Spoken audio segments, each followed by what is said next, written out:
membuat kita menjadi sehat. Jadi kalau ada yang sakit dan dia berpuasa, insya Allah sakitnya akan sembuh. Sebab kan kata Nabi, saumu yasihu, puasa itu membuat kalian sehat. Yang kedua, puasa itu membuat kita disiplin. Contohnya sekarang ini, ada waktu kita kegiatan lain seperti buat kue, kita tinggalkan.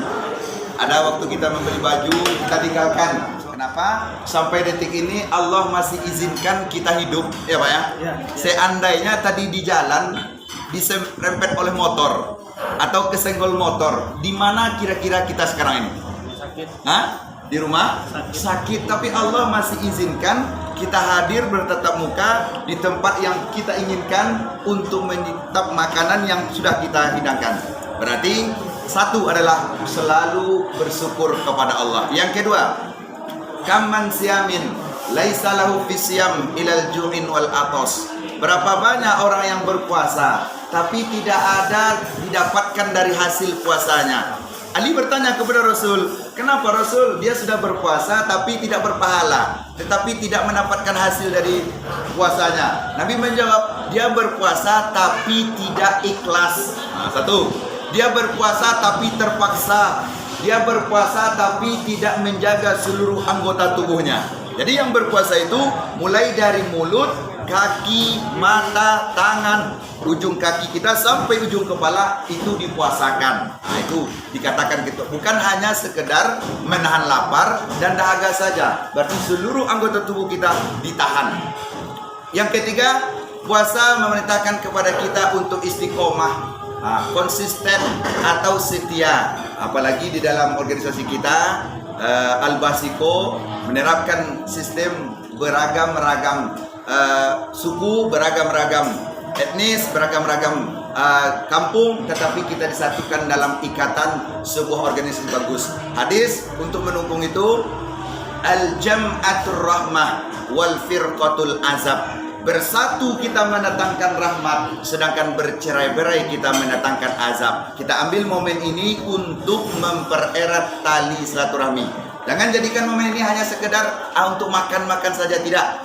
Jangan jadikan momen ini hanya sekadar bertamu ramah, bertatapan muka, tidak. Tapi jadikan momen ini untuk mendekatkan tali silaturahmi kita. Kita ada kampungnya di Almanda, ada kampungnya di Singo, apa namanya kampung?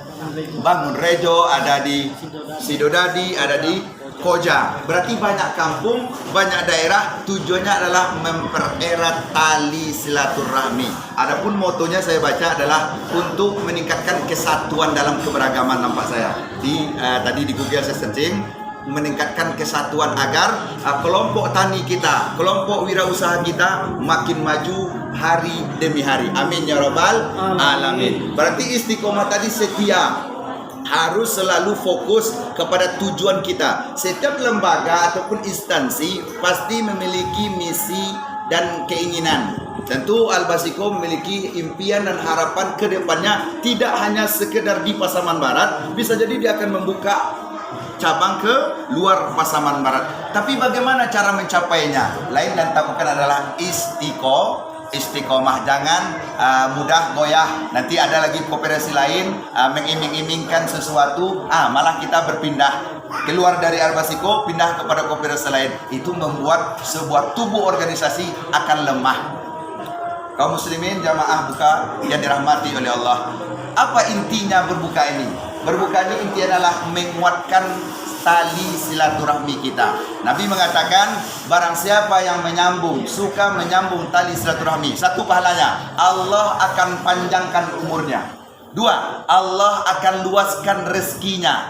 Tiga, Allah akan mudahkan segala urusannya. Allah panjangkan umur, Allah luaskan rezeki, Allah mudahkan segala urusan. Siapa kira-kira yang ada di sini yang mau disulitkan urusannya? Ada nggak? Ada yang mau disulitkan urusannya? Tidak ada. Tidak ada. Ada yang mau di sini dipendekkan umurnya? Tidak ada. Kalau ada, keluar dari Al-Basiko. Itu jawabannya. Jadi sesuatu organisasi kalau tidak ada kepercayaan dalam tubuh organisasi, itu akan juga membuat instansi, lembaga atau tempat kita bekerja akan menjadi kocar kacir. Sebab istiqomah, kepercayaan, amanah itu yang perlu dijunjung tinggi dalam sebuah lembaga, apalagi di dalam lembaga koperasi simpan pinjam atau lembaga nama apa tadi, KSU, Koperasi Al-Basiko 2, itu merupakan sebuah bangunan tidak akan kokoh bangunannya kalau saling mencurigai. Apa itu mencurigai? Yang kelompok ini curiga kelompok satu, kelompok dua curiga kelompok tiga. Ini nggak adil, ini cuma kelompok situ aja yang banyak. Enggak, dia harus ada rasa amanah, rasa kepercayaan tinggi. Kalaulah kepercayaan kita tinggi, insya Allah al-jam'atur rahmah wal firqatul azab. Allah turunkan rezeki dari langit, Allah keluarkan rezeki dari bumi. Namun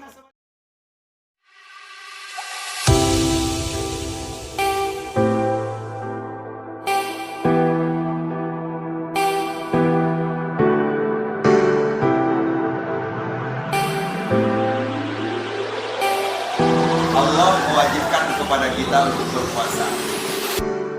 Ali bertanya kepada Rasul, kenapa Rasul? Dia sudah berpuasa tapi tidak berpahala, tetapi tidak mendapatkan hasil dari puasanya. Nabi menjawab, dia berpuasa tapi tidak ikhlas. Nah, ambil momen ini untuk mempererat tali silaturahmi.